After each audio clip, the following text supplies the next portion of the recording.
성부와 성자와 성령의 이름으로 아멘. 하늘을 우러러.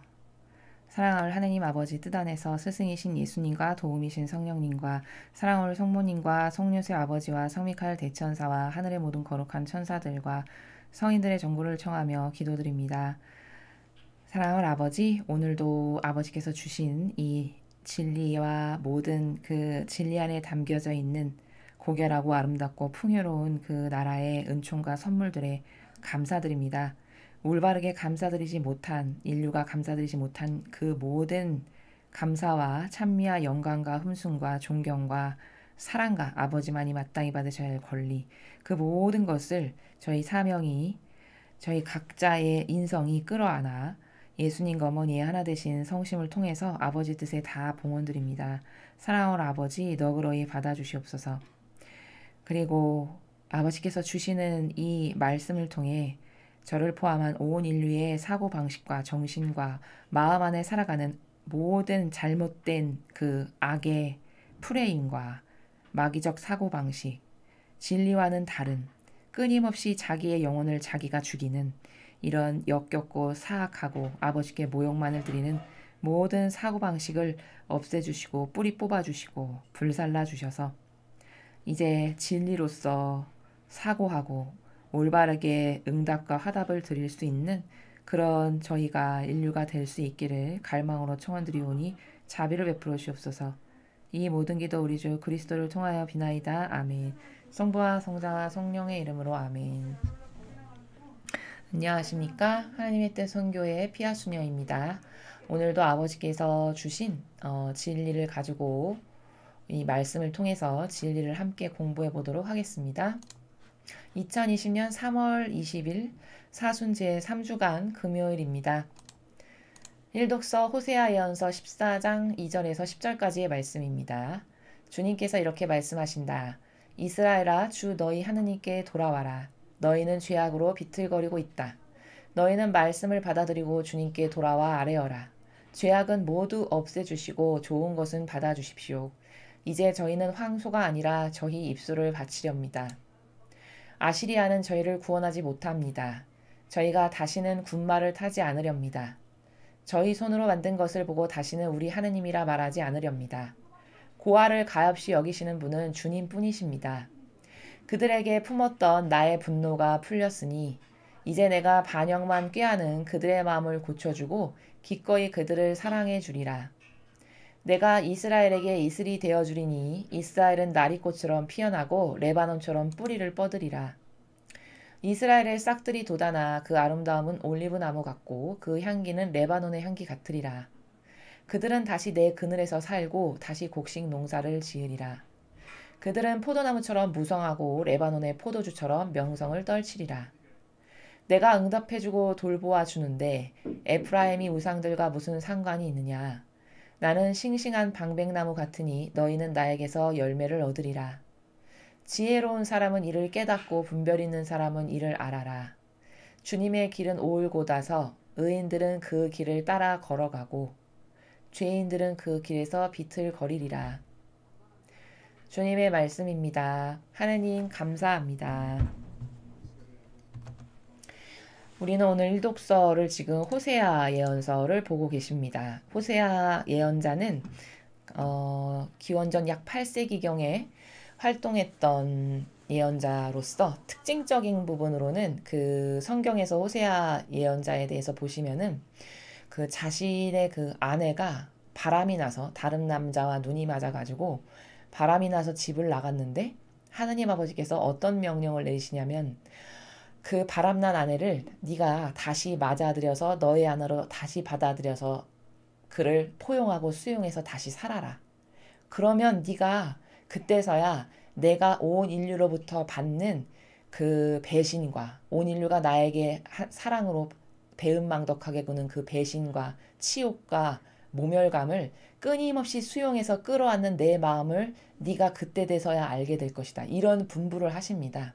그래서 이 호세아 예언자가 어떻게 하냐면 주님의 말씀을 그대로 받들어서 진짜로 바람난 자신의 아내를 다시 아버지의 말씀에 의해서 받아들여서 자신의 아내로 삼고 같이 사는 이런 것을 통해서 그 하느님 아버지의 그 절절한 그 상처받으신 그러나 끊임없는 자비가 끌어 넘치시는 그 아버지의 성심의 아픔의 마음을 이해하게 되는 그런 경험을 이 호세아 예언자에게 하게 하시는데 그 아버지의 마음이 오늘도 지금 이 호세아 예언서를 보면은 엄청난 반역을 늘 하죠. 이스라엘의 그 백성과 이 지도자들을 보면 그 어떤 반역을 하는지 여기 나와 있는 것이 그냥 재물은 열심히 바치는 거예요. 여기 이렇게 황소가 아니라 이제 입술을 바치렵니다. 이 말은 무슨 뜻이죠? 끊임없이 예물과 재물은 끊어지지 않게 아버지께 했었던 거죠. 근데 그 예물과 재물이 형식적이고 피상적인 것이지 하느님이 즐겨하시는 마음의 진실성을 드린 건 아니었던 거죠. 그러니까 이제부터는 잘못했습니다, 아버지. 저는 그저 피상적이고 형식적이고 그저 예물이나 맨날 바치고 재물만 활활 태워서 드리면 그럼 아버지께 할 도리를 다 했다고 생각했는데 이것은 왜 이렇게 했을까? 이 바리사의 율법학자들이 이런 재물과 이런 황소 같은 것을 열심히 태워 바치면은 그게 하느님 아버지께 할 도리를 다한 것이라고 은연중에 가르친 거죠. 뭘 통해서? 율법을 통해서. 그것을 그대로 보고 배우고 받아들인 거예요. 이 백성의 죄는. 그리고 입술을 바치렵니다는 건 뭘까요? 입술은 하느님과 기도하고 통상하고 통교하고 마음을 드리는 바로 그런 도구를 말하는 거죠. 진실된 사실적이고 진실한 그런 마음의 나라를 이제 아버지께 드리겠습니다. 이런 가짜 눈에 보이는 피상적이고 그저 맨날 짐승과 황소나 잡아 바쳐서 살라 바치면은 할 도리를 다한 그런 아버지가 역겨워하시는 이건 마음이 없는 거잖아요. 그죠? 이건 거짓인 거죠, 거짓.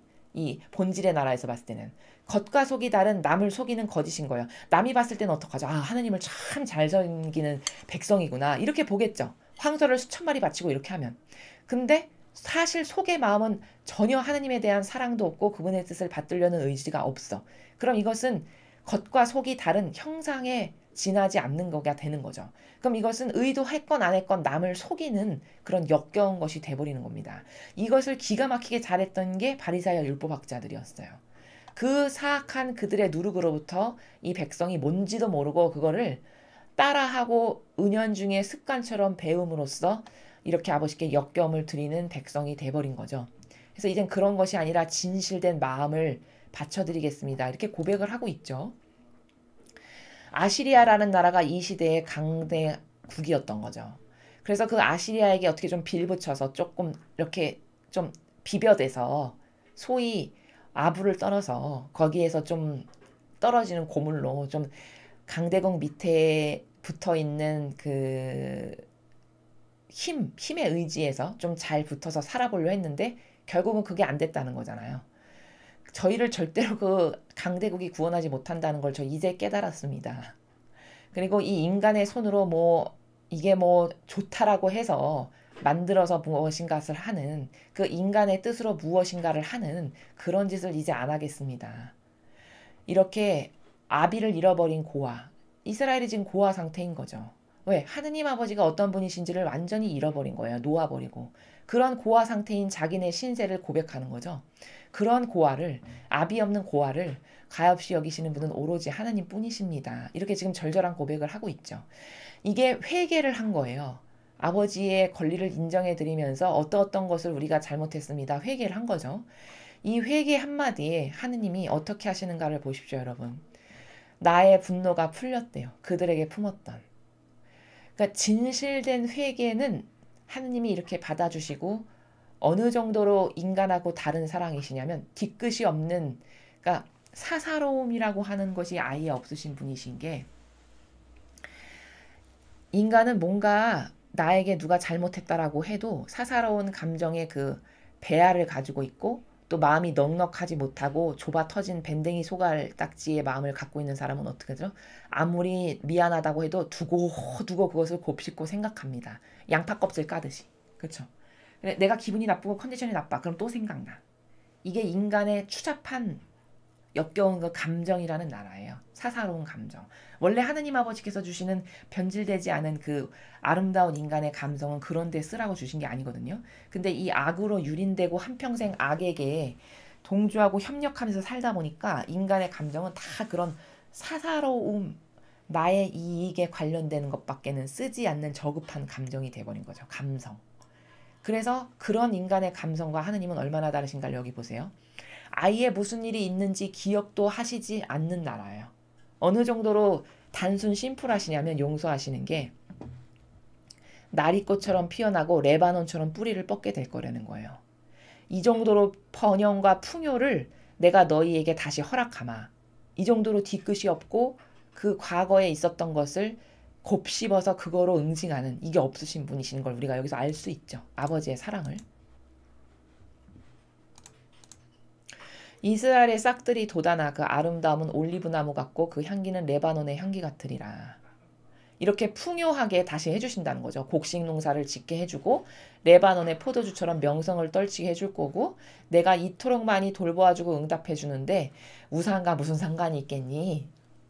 이제 너는 싱싱한 방백나무 같이 됐으니까 나한테서 열매를 얻게 될 거다. 이렇게 이야기하십니다. 이런 풍요의 축복을 다시 주시는 거죠. 그리고 10절에 이 나라를 보십시오. 지혜로운 사람은 이를 깨닫고 분별 있는 사람을 이를 알아라. 지혜와 분별이 있거든 너가 어떤 나라에서 살아가야 되는지를 좀 깨닫고 발견해라. 네가 어떤 것을 믿고 살아야 되는지. 너는 오로지 주님의 길, 하느님 아버지께서 축복하시고자 하시는 그분의 그 뜻 있죠. 그분의 나라, 그분의 질서. 거기서 벗어나 봤자 너희에게 닥치는 거는 그렇게 네가 너희 스스로를 돌보고 살아봤자 결국 너가 좋아지는 게 아니라 너는 마귀의 밥이 되는 길만을 네가 선택하는 거다. 네가 자아를 따라서 살아간다는 것은 그것을 좀 깨달아라 제발. 그 말씀이죠. 주님의 길은 올곧아서 의인들은 그 길을 따라 걸어가고 죄인들은 그 길에서 비틀거리리라. 주님의 길은 올곧아서가 무슨 말입니까? 아버지의 공정과 정의는 타협이 없다는 거예요.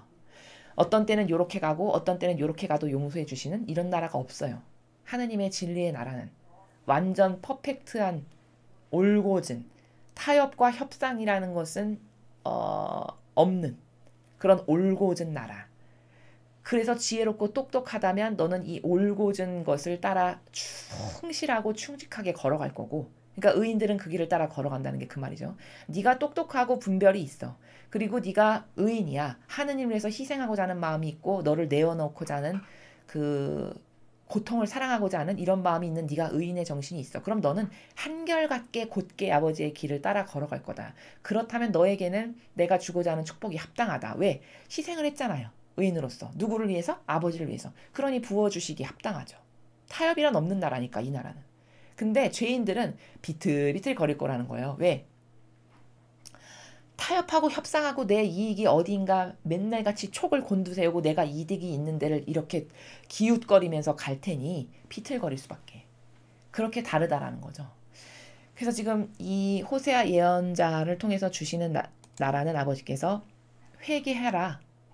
네가 정직하고 신실하게 진실된 마음의 나라에서 네가 회개를 하면 나는 뒤도 보지 않고 너를 다시 축복하고 오히려 풍요까지 약속한다.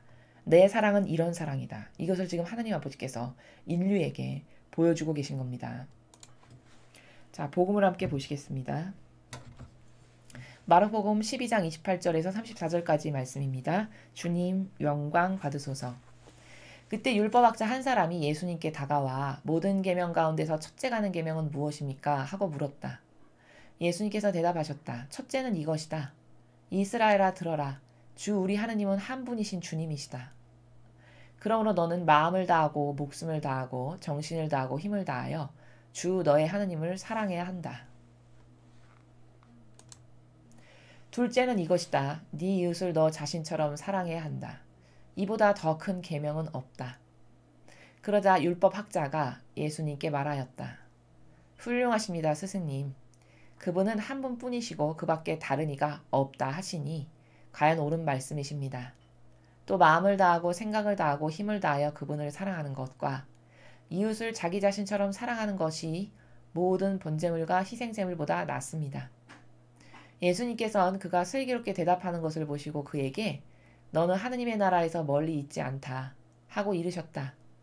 그 뒤에는 어느 누구도 감히 그분께 묻지 못하였다. 주님의 말씀입니다.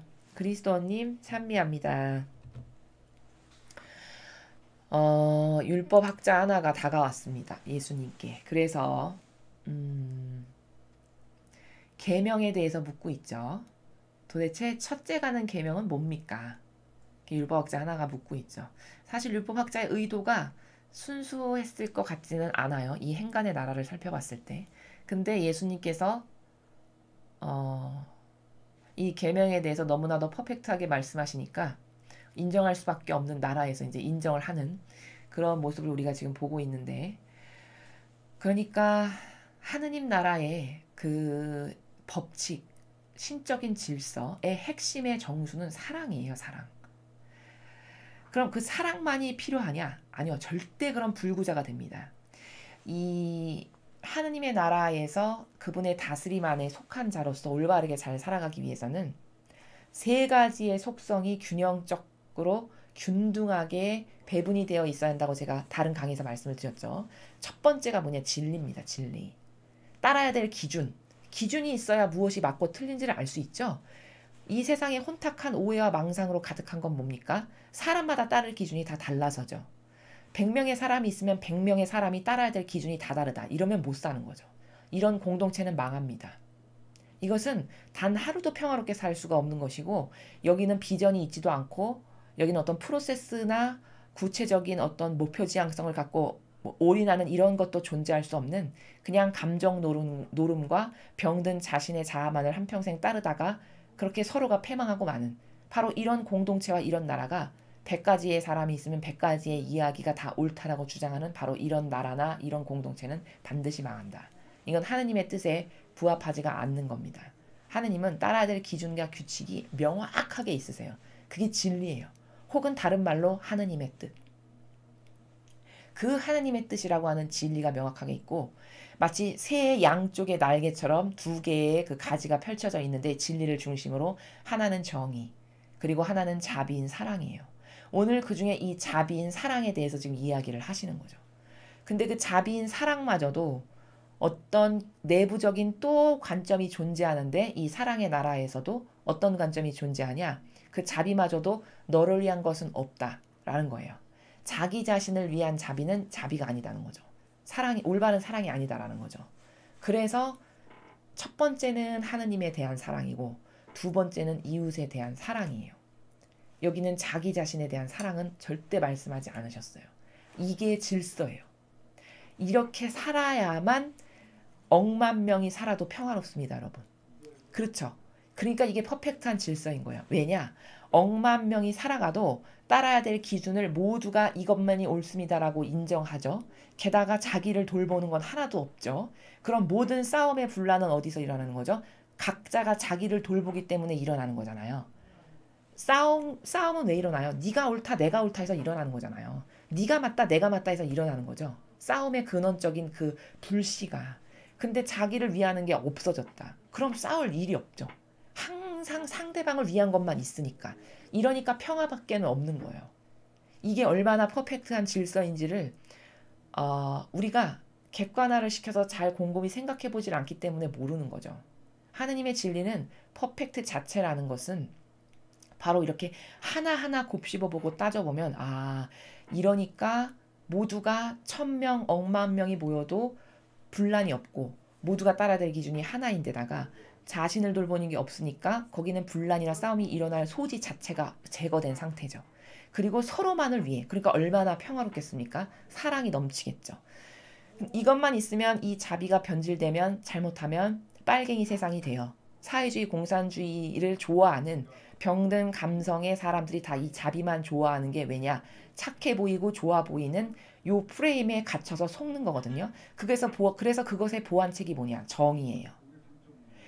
하느님은 항상 진리 가운데 정의를 먼저 말씀하세요. 이 따라야 될 법칙이 있고, 따라야 될 법칙을 중심에다 두고 이것이 옳으네 그르네를 따지는 정의. 이것에 부합하면 옳은 거고, 그 정의가 이 진리에 부합하지 않는다. 그럼 이 정의는 틀린 거라는 명확한 기준을 제시한다는 거죠. 여기도 너무나 명확해서 시비가 붙을 게 없어요. 이 정의 자체도. 그래서 이렇게 따라야 될 기준과 질서에 의해서 옳고 그른 애가 명확하게 갈리는 가운데 이 정의만 난무하면 날카롭게 시퍼렇게 솟은 칼날만이 난무하니까 얼마나 살벌한 세상이에요. 그러니까 그것의 보완책으로 사랑을 주셨는데 그 사랑을 아무 때나 마구 난무하면 이런 빨갱이나 공산주의 같은 세상이 되어버리니까 이 사랑은 그럼 어떨 때만 쓰냐? 이 정의가 나의 따라야 될 이 기준을 인정할 때 그럴 때 너의 자비를 써라. 너의 그 자비를 그럴 때 내밀어라. 그래서 얘를 포용해라. 이게 정말 서로가 상호 보완적이고 완벽한 퍼펙트한 질서거든요. 그래서 한 나라도 한 공동체도 한 교회도 한 가정도 이렇게 진리와 정의와 자비 가운데서 모든 공동체가 그게 맞습니다. 그게 맞습니다. 모든 구성원이 이렇게 살면 거기는 그것 자체가 성가정이 그때부터 되는 거예요.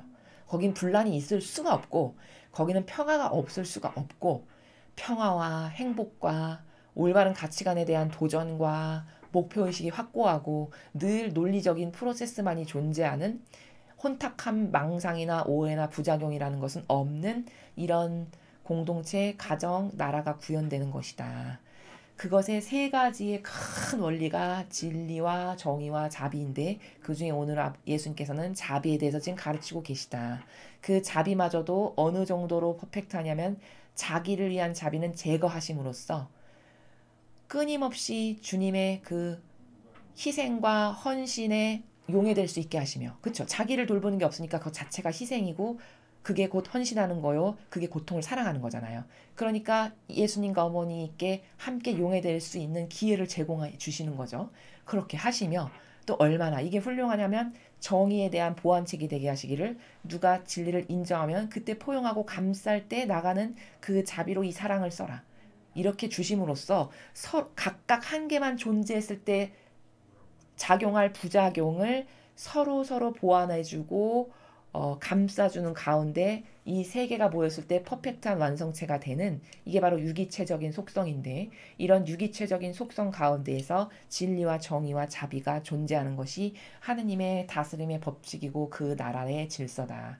이것에 부합해서 사는 사람은 당연히 예수님과 어머니와 같은 정신세계에서 사는 것이며 또 그 안에는 당연히 하느님이 주시는 평화가 강물 흐르듯이 항상 흐를 수밖에 없다.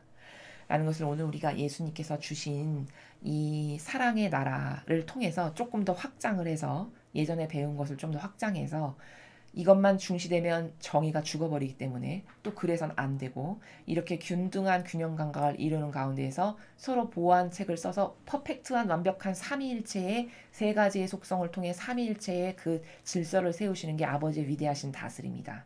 라는 것. 이것을 통해서는 못 볼 게 하나도 없고 걸러지지 못할 게 하나도 없고 여기에 들어와선 다 모든 것이 질서정연하고 가지런해진다. 이 원리를 마음에 새기시고 여러분이 가정 공동체라면 오늘부터 이 질서를 중심으로 가정 공동체 생활을 하시고 어떤 사회 조직에 농담고 계시면 사회 조직을 이런 것으로 변화시키려고 노력을 하시고 또 부부관계라면 부부관계조차도 이런 질서 가운데에서 다시 재정립을 하면 이게 곧 아버지 뜻 안에서 살아가는 거다. 그게 사실적으로 아버지 뜻 안에서 살아가는 거다라는 것을 덧붙여서 말씀을 드립니다. 이상으로 2020년 3월 20일 사순 제3주간 금요일 복음 해설을 마치겠습니다. 감사합니다.